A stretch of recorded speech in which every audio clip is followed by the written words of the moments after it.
नमस्कार, मैं चिन्मय उदगीरकर और मेरे साथ है रवि भैया। और हम चेष्टा कर रहे हैं नर्मदा मैया को समझने की, जो पॉसिबल तो नहीं है लेकिन चेष्टा ही है। रवि भैया, नर्मदा जी का विषय हो और मांधाता पर्वत ओमकार जी का विषय ना निकले, ये तो हो नहीं सकता। बहुत सारे परिक्रमावासी ओमकार जी से ही परिक्रमा शुरू कर देते हैं। तो ये मांधाता पर्वत, ओमकार पर्वत, ममलेश्वर, इन सब स्थानों की महती क्या है और क्या किस्से हैं इनके? मध्य प्रदेश में स्थित नर्मदा नदी, जिसे नर्मदा नदी कहते हैं, हम तो माँ कहते हैं। गंधाच्युतपदपाणिं समर्पयामि अंशोपहारलघु नैवेद्यं निवेदयामि नैवेद्यानेन जलेन पङ्क्तिवारणं प्राणाय स्वाहा पनाय स्वाहा व्यानाय स्वाहा उदानाय स्वाहा दमानाय स्वाहा ब्रह्मणे नमः मध्ये मध्ये पानि मुद्रापोषाण।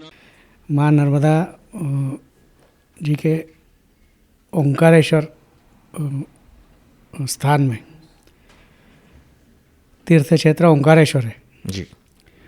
और राजा मानधाता करके जो थे जी। उससे मानधाता पर्वत का ये हुआ, नामांकन हुआ। अच्छा। सबसे पहले तो आदि अनादि काल से बहते आ रही माँ नर्मदा जी। ये सबसे पुरानी और सबसे बड़ी नदी है जी। यानी स्थान बड़ा है। जी बिल्कुल। और नर्मदा जी का स्थान सबसे बड़ा है। जी। और ये मैं नहीं कह रहा हूँ, पुराणों के अंदर उसका उल्लेख है। जी। कहते हैं कि सप्तक काल तक 21 तब तक जो भी है जी। ये सब 18 पुराण है। जी। 18 पुराण के अंदर जहाँ जहाँ भी नर्मदा मैया का वर्णन हुआ है तो ये उसमें कहा गया है कि आदि अनादि काल से है, बह रही है। नम्रता, नम्रता नर्मदा, यानी नम्रता लोगों के मन में आए, विचार में आए, शरीर में आए, जी, उसको नर्मदा कहते हैं। जी। और नर का मद हारने वाली जी। वो नर्मदा। जी। जी। जी। मद यानी जो सब जी, प्रकार के अहंकार का एक स्वरूप है अहंकार मद। के जो स्वरूप होते हैं वो नर्मदा। तो इसी के बीच में, नर्मदा जी के बीच में ओंकारेश्वर पर्वत नाम, ओंकारेश्वर ओंकार का रूप है जहाँ पे जो अगर हम ड्रोन से देखें तो पर्वत का रूप भी ओंकार जैसा ही दिखता है। ओंकार रूप दिखता है। तो उसे मानधाता पर्वत भी कहते हैं, जी। मानधाता परिक्रमा भी कहते हैं कि मानधाता की परिक्रमा करके आते हैं। जी। जी। या ओंकार की परिक्रमा करके आते जी। हैं। ओंकार की यानी पूरा ओम का जो रूप दिखता है उसकी परिक्रमा वो ओंकार है। जी। तो मानधाता परिक्रमा शुरुआत करने के लिए जी। उसके ओंकार मानधाता पर्वत 2 नदियों के बीच में है। जी। मैं भी नदियाँ कह रहा हूँ, एक्चुअल में हमारी माँ है वो। जी। तो 2 मैयाओं के बीच में ये पर्वत है। जी। तो एक कावेरी संगम आता है और एक नर्मदा जी का संगम। कावेरी संगम पे इंद्रदेव के पुत्र धूम्न ने बहुत बड़ा यज्ञ किया था। अच्छा। और वहाँ पे ही पास में ऋण मुक्तेश्वर महादेव मंदिर है। जी। जी। तो उसकी कहानी ऐसी है कि जो भी आपका ऋण होगा, जी।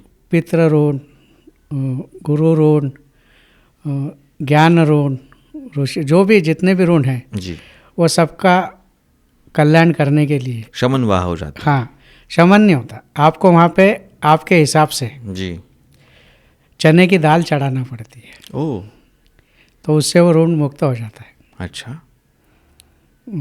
हर प्रकार के ऋण वहाँ पे मुक्त हो जाते हैं।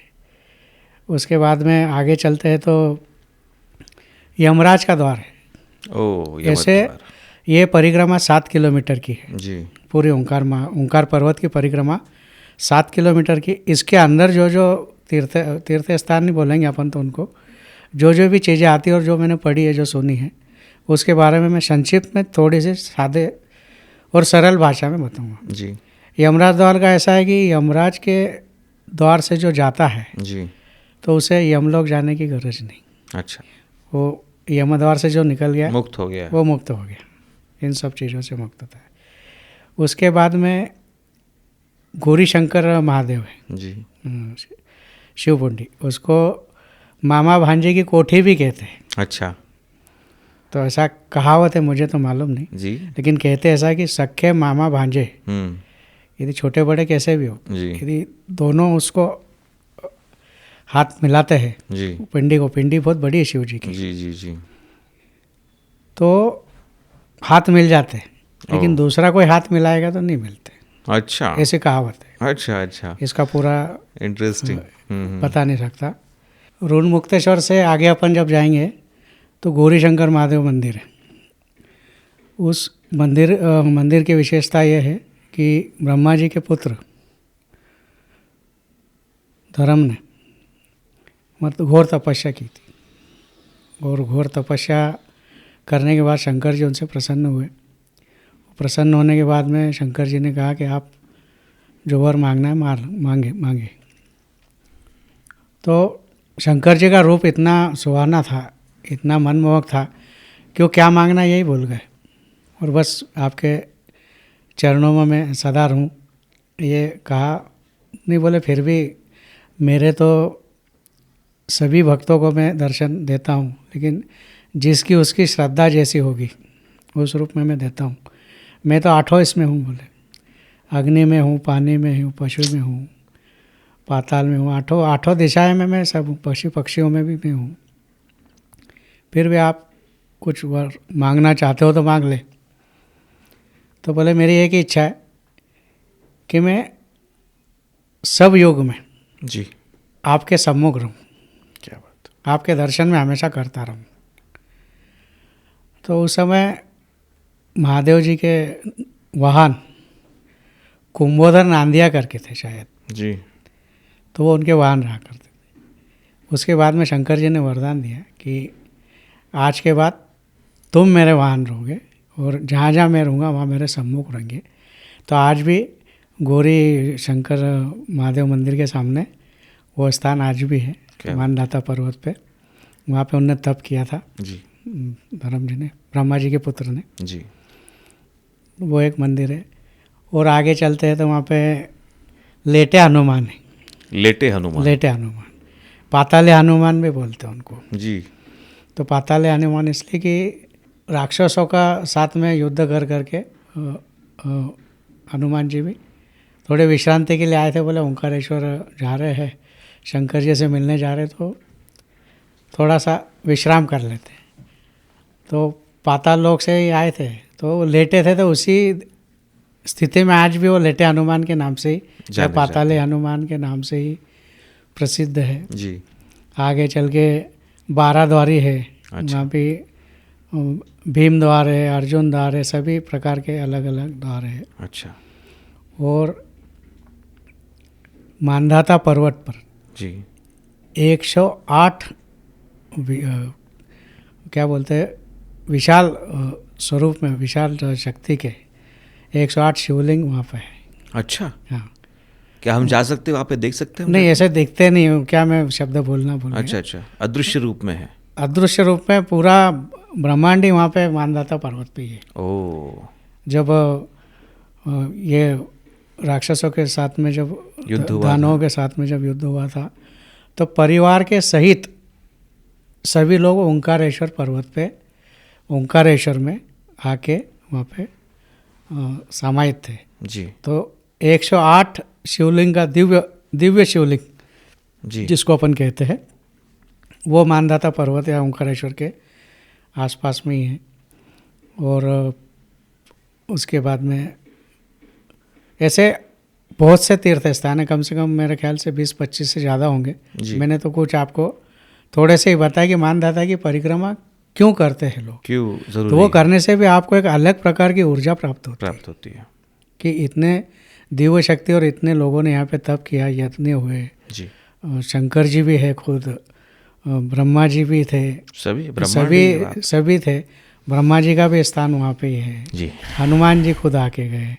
12 द्वारी का वो एक मानधाता राजा मानधाता के नाम से जो हुआ था जी, वहाँ पे भी उनका एक आज भी ऐसा ही मंदिर बना है जो उसके ऊपर छत नहीं है जी। शायद उसी को 12 द्वारी या उस द्वार के किले से निकलते ऐसा कहते हैं जी। बाद में ओंकारेश्वर आते हैं। ओंकारेश्वर ज्योतिर्लिंग के तो बारे में सभी को मालूम आते हैं, लेकिन फिर भी मैं कहता हूँ कि आदि शक्ति अनादिकाल से बहते आ रही जी माँ नर्मदा, इसके किनारे ज्योतिर्लिंग का होना जी, ये भी एक बहुत बड़ी चीज़ है जी। और वो भी ओंकारेश्वर के साथ। ऐसा नियम तो कुछ नहीं है कि ओंकारेश्वर से ही परिक्रमा करना चाहिए, ऐसा कुछ नहीं है जी। लेकिन आसान इसलिए हो जाता है कि ओंकारेश्वर की जब परिक्रमा अपन करते हैं तो पहले जल चढ़ाने जाना पड़ता है ओंकारेश्वर में, और परिक्रमा पूरी होने के बाद भी जल चढ़ाना पड़ता है। जी जी। तो ये साधन को देखते हुए लोग बाग आजकल ज़्यादा वहाँ से से ही ज़्यादा शुरू कर देते हैं। ओंकारेश्वर से शुरू करते हैं। जी और ओंकारेश्वर की विशेषता है वहाँ तो रात को सेज आरती भी होती है। जी। सेज आरती के बाद में वहाँ पे चौसर बिछाया जाता है। जी, शिव पार्वती शिव पार्वती जी वहाँ पे चौसर रात को खेलते हैं। चौसर खेलने आते हैं। तो ये भी वहाँ की एक विशेषता ही है। और ओंकारेश्वर का जो मंदिर का स्थान जो है जी वो चंद्रमा के ऊपर का जो बिंदु है जी जी जी। वो वहाँ का स्थान है। अच्छा। और ऐसे तो तीनों मैंने ब्रह्मा विष्णु महेश वो पूरे एक ही मंदिर ऐसा है कि वहाँ पे तीनों है। तीनों के वहाँ पे शिवलिंग है। जी। लेकिन फिर ममलेश्वर के बारे में जो ममलेश्वर ज्योतिर्लिंग, वो भी ज्योतिर्लिंग मंदिर हाँ, है, तो वहाँ पे 2 ज्योतिर्लिंग है या फिर दोनों मंदिर एक ही ज्योतिर्लिंग को रिप्रेजेंट करते हैं? ये ममलेश्वर और ओंकारेश्वर शंकर जी जब ओंकारेश्वर ये शिव जी के ये है उपासक, जी। और ममलेश्वर ये वैष्णव उपासक है। अच्छा। हाँ, तो जो 2 ज्योतिर्लिंग इसलिए कि ये एक साक्षात शिव जी के जो थे वो साक्षात प्रकट हुए जी ओंकारेश्वर में, और ये पार्थिव इनका पूजा अर्चन जो करते थे जी, तो पार्थिव रूप से जो बनाया गया है ममलेश्वर जी, ये ममलेश्वर, पार्थिव रूप से हुए। तो ओमकार जी प्रकट हो गए हैं और ममलेश्वर जी को बनाया गया है। दोनों जी दोनों ही पार्थिव इसके शिवलिंग की पूजा करते थे। जी तो ये पार्थिव शिवलिंग के रूप में इधर है ममलेश्वर में, और एक ये ओंकारेश्वर में ये ज्योति के स्वरूप में। जी जी। तो ओंकार पर्वत ही ये ज्योतिर्लिंग है, ओ अच्छा। साक्षात ओंकार पर्वत ही ज्योतिर्लिंग है, और ममलेश्वर भी ज्योतिर्लिंग है। जी, आप पर्वत के भी दर्शन करेंगे तो ज्योतिर्लिंग के दर्शन ही हो हो जाएंगे। ऐसा ही है। और क्या क्या विशेषताएं हैं? विशेषताएं तो सब पुराणों में लिखी हुई है, मैं क्या बताऊंगा। जी जो वहाँ पे जो चीज़ें मुझे देखने को मिली उसके बारे में मैं थोड़ा 2 शब्द कहना चाहूँगा। जी कि आजकल परिक्रमा करने का एक ट्रेंड निकला है। नया उत्साह लोगों में आ गया है, जी नया उत्साह जगता है। कोई यूट्यूब से, कोई अलग अलग माध्यम के चैनल के माध्यम से देख के परिक्रमा करते हैं। परिक्रमा कैसी करना, क्या करना, वो सब पढ़ लिख के या जैसे भी जिनको जो सानुगा था वहाँ पे ऐसा लिखा है कि ओंकारेश्वर में गो घाट से पानी लेना है, जल लेना है। अभी गो घाट के पास में ही वहाँ पे एक गंदे पानी का नाला है।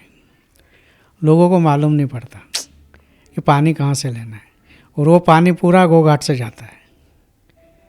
तो अभी आप विचार करो, जो बेचारा परिक्रमावासी होगा वो पानी कहाँ से लिया, कहीं से भी लेगा तो गो घाट भी गंदा ही है, जी। और उसके पास में ही नाला है जो गंदे पानी का विसर्जित होता है वो पानी का। वहाँ से जब हमने देखा था, जब था, अभी क्या स्थिति है मालूम नहीं। तो मेरा यही कहना है कि यदि परिक्रमा जल लेके जाते हो आप, वो जल को आप पूरी परिक्रमा में नर्मदा माई का स्वरूप मानते हो, बराबर है जी। तो वो जल कहाँ तक शुद्ध होगा? हम्म। तो मेरा तो कहना है कि परिक्रमावासी यदि परिक्रमा करते हैं तो किसी नाविक को भेज के बीच में से जल लेके उसको जल स्वरूप में माने। तो परिक्रमा जो भी करता है बेचारा अपने भाव से करता है। लेकिन हर व्यक्ति को ये चीज़ नहीं ना मालूम कि गोमुख से पानी लेना है या गो घाट से लेना है। एक्चुअल में गो घाट से जल लेना है। अच्छा। और वहाँ पे अभी स्थिति ऐसी है जो हमने देखा उस समय में, वो गोमुख से जो पानी निकल रहा है वो चंद्रवेद नदी का पानी है। अच्छा।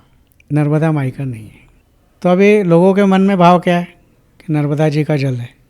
जो सत्यता है वो मैं बताने की कोशिश कर रहा हूँ। जी। जिसको समझना है वो समझे, जिसको नहीं समझना है वो जिसकी उसकी छोड़ दे। मर्जी। मेरे को उससे कुछ लेना देना नहीं है। लेकिन वास्तविकता जो मैंने देखी उसके बारे में बताना जरूरी है कि गोमुख से भी आपको जल लेना नहीं है, कारण वो नर्मदा जी का जल है ही नहीं। और परिक्रमा आप नर्मदा जी की कर रहे हो और ओंकारेश्वर जाके जल भी चढ़ा रहे हो। पूरे परिक्रमा क्षेत्र में, यानी आज 3200 किलोमीटर है, 3,000 किलोमीटर जो भी है, आप उसको तो नर्मदा माई का स्वरूप मान रहे हो ना। तो ये कहाँ तक सत्य है मुझे मालूम नहीं, लेकिन ये देखने के बाद जो भी परिक्रमा करना चाहेगा वो बीच नर्मदा माई में किसी को भेज के पानी लेके आए, नर्मदा जी का जल लेके आए, तो वास्तविक में वो जल स्वरूप में नर्मदा जी का होगा। क्या बात है। अभी जो मैं देख रहा हूँ, जो मुझे दिख रहा है, मैंने इसके ऊपर बहुत से लोगों से चर्चा भी की कि नर्मदा जी की परिक्रमा कर रहे हैं और जल तो ये चंद्रवेद नदी का इसका ले रहे, तो ये कहाँ तक ठीक है। बोले गो घाट से जल लेना है। तो मैंने कहा गो घाट से भी जल लेना, तो गो घाट कहाँ शुद्ध है? जी बिल्कुल। वो भी नाले में से पानी आ रहा है, वो गो घाट में आ रहा है। और ये बेचारा नर्मदा जी को स्वरूप में मान के उसको 3 महीने अपने पास में, 6 महीने, 3 महीने, 3 साल जो भी है कर रहे, तो ये तो उजागर होना चाहिए लोगों को, बिल्कुल इसके बारे में जानकारी ये मिलना सत्यता चाहिए। सामने आनी चाहिए। हाँ। और ओंकारेश्वर का आज भी मेरे ख्याल से मैंने इस बात को कम से कम 10-1 साल पहले किसी महान व्यक्ति को ये बात कही थी, मैं उनका नाम नहीं लेना चाहूँगा, जी कि ये पानी का जो विसर्जन हो रहा है इसको आप रोकिए। जी। पूरा ओंकारेश्वर का पानी नर्मदा जी में आ रहा है। सिर्फ एक ही आश्रम मुझे ऐसा देखने को मिला, मार्कंड आश्रम, जी जिनका पानी एक बूंद भी नर्मदा जी में नहीं जाता। उनने पूरा लिफ्टिंग किया है और पहाड़ के ऊपर पेड़ लगाए क्या बात है। और उस पर वो पानी लिफ्ट करते, गंदगी बिल्कुल नहीं जाती वाह नर्मदा जी में। ये उनसे सीखने जैसा है, बिल्कुल। मुझे बहुत अच्छा लगा।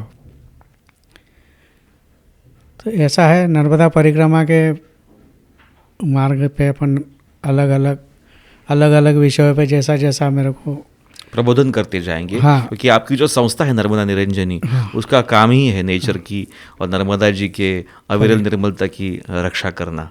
तो ये भी आपका बहुत शुद्ध पर्यावरण आरक्षा। संरक्षण समिति, जी ये संरक्षण इसीलिए हम कोई बहुत बड़े संरक्षण करने का हमारा कोई विचार नहीं, कोई हेतु नहीं है, बिल्कुल। लेकिन जो सत्यता दिख रही है जी उसको उजागर करने का काम तो हम करेंगे। बिल्कुल। वहाँ पे बहुत सी संस्थाएं बेचारे रोज साफ सफाई करते मैं देखता हूँ, कोई चप्पल निकाल रहा है, कोई साड़ी निकाल रहा है, अलग अलग जगह पे। ओंकारेश्वर में भी नहीं, आजकल तो ये रील देख देख के बाकी के बरमान घाट पे भी होने लगा है। हाँ, उसका देखने के बाद में अभी आगे आगे लोग जागरूकता आ रही है, जी अच्छी बात है। लेकिन जो गंदे पानी का जो विसर्जन इसमें हो रहा है, विसर्जित हो रहा है, इसको रोकना बहुत ज़रूरी है और इसके ऊपर काम होना ज़रूरी है। बिल्कुल। और काम नहीं करेंगे तो अपन आगे की पीढ़ी को क्या बताएंगे। आज हमको तो लग रहा है कि ये इसके 50 साल पहले तो बहुत शुद्ध थी, ऐसा मुझे लगता है जी, नर्मदा जी, बिल्कुल। ऐसा मुझे लगता है। हम्म, पहले भी कोई कहता होगा कि नर्मदा जी तो बहुत बहुत पवित्र थी, कारण उस टाइम में तो डैम ही नहीं थे, बिल्कुल। एक भी डैम नहीं था, तो पूरा शुद्धिकरण नहीं था और पास में इतने गांव भी नहीं थे। और जो आज गांव है उनकी भी जनसंख्या बढ़ गई, कुछ शहर नर्मदा जी के पास में। तो इसके ऊपर प्रयास सब ने मिलकर करना चाहिए, हम अकेले कुछ नहीं कर सकते और बोल के भी हम कुछ करेंगे नहीं, ऐसा नहीं। हमारा प्रयास है, हम इसके पीछे लगे हैं। माँ का जो कार्य है वो तो करना ही चाहिए। अविरलता, निर्मलता, घाटों की स्वच्छता और माँ की हरियाली दोनों किनारों पे जो है वो उसका जतन करना, उसकी रक्षा करें तो कर्तव्य है। वरना एक्यूफर्स रिचार्ज होंगे नहीं, माँ में पानी आएगा नहीं, माँ बहेगी नहीं, तो फिर नर्मदा मैया की सेवा होगी नहीं। मैं सबसे हाथ जोड़ के विनती करूँगा कि माँ नर्मदा जी की जो भी परिक्रमा करते हैं, जो भी सेवा करते हैं, परिक्रमावासी परिक्रमा करते हैं ऐसे नहीं है, बहुत से वहाँ पे साधु संत हैं, आश्रम है, सेवा दे रहे हैं, किसान लोग हैं वो भी सेवा दे रहे, वो भी साधु ही है। साधु का भेष होना ये न साधु नहीं है, वो भी सेवा ही दे रहे। हर कोई व्यक्ति जो सेवा दे रहा है, तो उनसे मेरी यही विनती रहेगी कि अपने अपने कम से कम एरिया में स्वच्छता अपन कैसे माँ के प्रति रखें, ताकि आने वाली पीढ़ी को, जैसे मेरे को पूछेंगे कि आपकी माँ का नाम क्या है, तो मैं बताऊंगा फलाना फलाना, लेकिन हर किसी ने बताना चाहिए एक जन्म देने वाली माँ और एक पालने वाली माँ, ये नर्मदा है जी। तो सबके मन में ये भाव जागृत होना चाहिए कि अपन नर्मदा जी को कैसा स्वच्छ रखें, किस प्रकार से स्वच्छ रखें। आजकल मैंने वीडियो भी देखे बहुत से कि कोई उसमें चुनरी चढ़ा रहे, कोई साड़ियाँ चढ़ा रहे, छोड़ देते, दिए लगाते प्लास्टिक के या धोने, वो उसमें डिज़ोल्व होते नहीं, गलते नहीं हैं। अभी कांच की चूड़ी तुम उसके अंदर डालोगे तो क्या होगा, वो क्या गलने वाली है, क्या नहीं गलेगी। तो यही तो स्वच्छता है। उसमें से कपड़े निकालना, चप्पल निकालना, ये भी स्वच्छता का ही काम है। लेकिन हर किसी को ये भी ध्यान रखना चाहिए कि अपन माँ को किस तरीके से स्वच्छ रख सके। यदि आपके हर इलाके के लोग जागृत हो गए, हर तबके के लोग जागृत हो गए, तो माँ नर्मदा जी स्वच्छ रहने में ज़्यादा समय नहीं लगेगा। स्वच्छता ही नहीं, माँ की अविरलता के लिए भी प्रयास हम लोगों को करना ही चाहिए मेरे ख्याल से, क्योंकि दिन ब दिन जो फ्लो कम होता जा रहा है पानी का, क्योंकि एक्विफर्स रिचार्ज नहीं है, पानी जो बारिश का है वो ज़मीन के अंदर जा नहीं रहा है। तो धरती माँ का पेट अगर भरेगा नहीं तो स्प्रिंग्स और झरनों से माँ के प्रवाह में पानी आएगा नहीं। तो उसके लिए भी कार्य करना बहुत ज़रूरी है। और इन सब चीज़ों को मद्देनज़र रखते हुए आपकी संस्था नर्मदा निरंजनी बहुत सालों से काम कर रही है दादा। तो आपके इस प्रयास में हम सब आपके साथ हैं ही। नर्मदे हर। नर्मदे हर।